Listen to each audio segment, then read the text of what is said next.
Qu'est-ce que le réalisateur Jean-Pierre Limousin te dit de ses intentions visuelles au départ? Lui, ce qui l'intéressait, c'était de filmer Tokyo d'une façon un peu différente de la façon dont on l'avait vu, soit dans le cinéma japonais, soit ailleurs.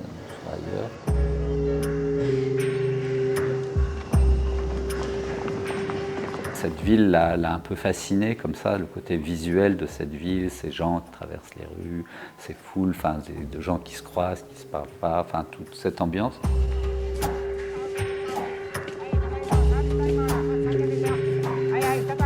Les trains, par exemple, c'est vrai que c'était un motif, par exemple, dans le cinéma japonais, c'est hyper présent, quoi. Donc ça, bon, Jean-Pierre Limousin, il vient des cahiers du cinéma, au départ, hein, c'est un critique de cinéma, donc forcément, il a plein de références, il est habité par plein de choses. Pour lui, le train, c'était un motif japonais. Comment tu réponds à cette demande de Limousin de faire de Tokyo finalement un personnage à part entière? En fait, au moment où il m'avait contacté, je venais de faire une formation de Steadicammer. Très vite, c'était une façon de répondre à cette idée d'être dans la rue comme ça, et il y a quelques trucs sur pied, mais on n'avait pas de machinerie. Ça, c'était aussi une des contraintes qui était toute petite équipe. Donc là-bas, il faut savoir que j'avais un premier assistant caméra, un deuxième, et j'avais 2 électriciens, un chef électricien plus un électricien, et c'est tout.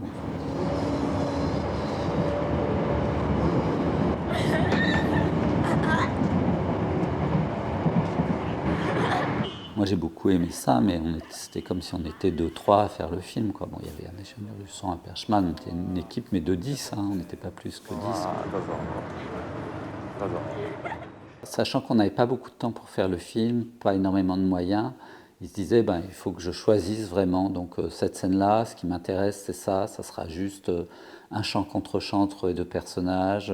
Il disait, ouais, j'aimerais bien que, comme dans les films d'Ozu, il regarde vraiment au-dessus, au milieu de l'objectif. Ça met vraiment les personnages dans un face-à-face. Donc quand ils jouent, ils ne se regardent pas réellement, ils regardent en fait la caméra d'une certaine façon. でも誰も撃たれてないよ。幸いなことに君には腕がないからね。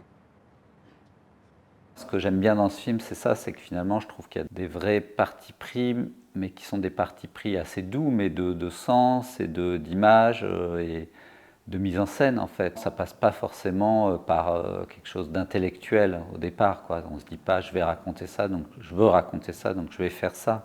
C'est plus qu'on est dans l'ambiance d'un personnage, qu'on est dans son désarroi, dans l'attente, tout d'un coup, elle est un peu au-dessus de la ville.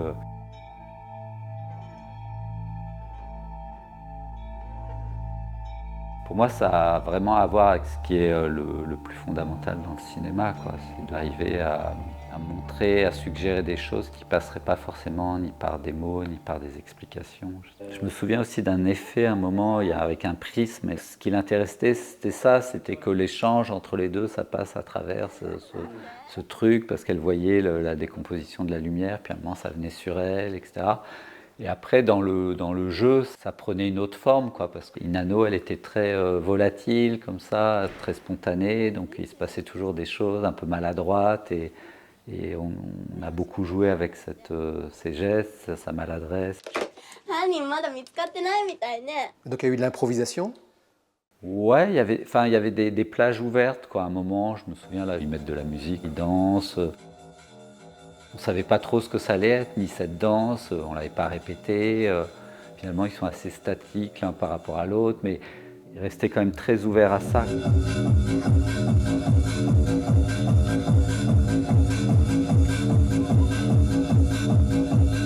Alors le public français ne les connaît pas forcément, mais les 2 acteurs principaux étaient assez célèbres au Japon, en particulier Inano Oshikawa, je crois. Ouais, elle était connue, vraiment connue, hein. C'est-à-dire que des fois on s'arrêtait dans la rue et il y avait des fans comme ça. À l'époque, on n'avait pas ça en France, les gens qui font des selfies, tout ça. Bon, alors là, c'était vraiment les photos, les trucs, donc il fallait un peu la cacher, un petit peu, disons.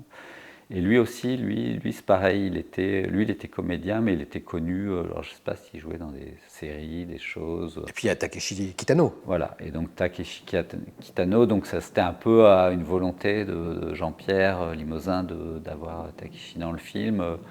Déjà il y a une forte présence et tout, c'était une sorte de clin d'œil, mais aussi une référence à son cinéma aussi, puisqu'on y joue une sorte de malfrat, un peu De comme Yakuza. dans ces films de Yakuza. C'est un film auquel je suis assez attaché parce que je le trouve assez unique, hein.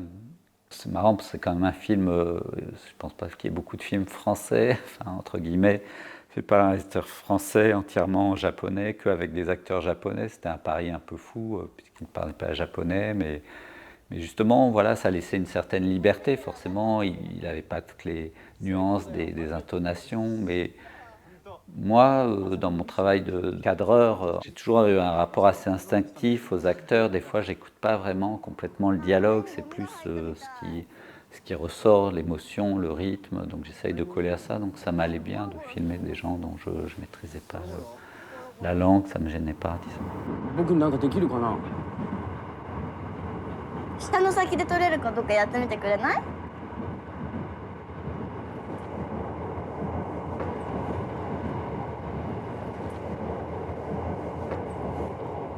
C'est marrant parce qu'on dirait un film d'un jeune réalisateur. Ça faisait premier film un peu comme ça, il y avait une sorte de fraîcheur, de liberté. D'ailleurs, le film reste très moderne en fait.